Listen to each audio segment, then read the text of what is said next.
السلام علیکم پیارے بچوں، آج ہم مشق کرنے جا رہے ہیں۔ جو لیسن ہم نے پڑھا ہے نظم سیتا جی کی آوازاری، آج ہم اس کی مشق کرنے جا رہے ہیں۔ تو بچوں ہمارا پہلا سوال ہے، سیتا جی رام چندر جی کے ساتھ کیوں جانا چاہتی تھیں؟ اس کا جواب ہم لکھیں گے، سیتا جی رام چندر جی کے ساتھ اس لیے جانا چاہتی تھیں کیونکہ وہ ان کی جدائی برداشت نہیں کر سکتی تھیں۔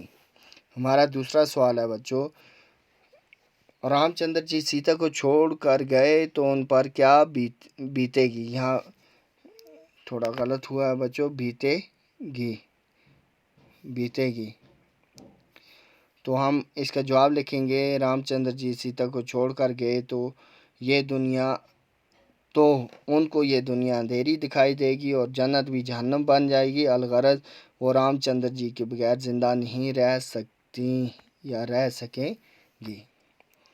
ہمارا تیسرا سوال ہے بچوں، صحرا مجھے چمن ہے رفاقت میں آپ کی، اس مصرعے کا مطلب لکھیے۔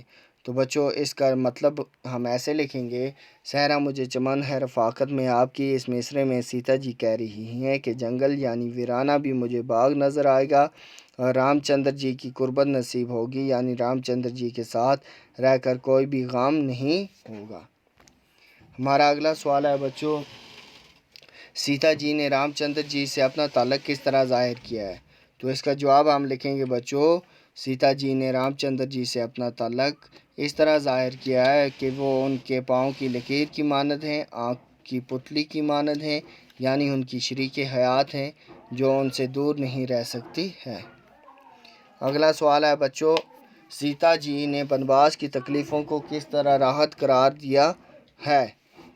تو اس کا جواب لکھیں گے ہم بچوں، سیتا جی کہتی ہیں کہ جنگل میں رہ کر گھاس پھوس بھی مجھے محمل کے بستر سا محسوس ہوگا، جنگل میں رام چندر جی کے ساتھ میں سارے غم بھول جاؤں گی، وہاں میں رام چندر جی کے ساتھ خوشی خوشی رہ لوں گی۔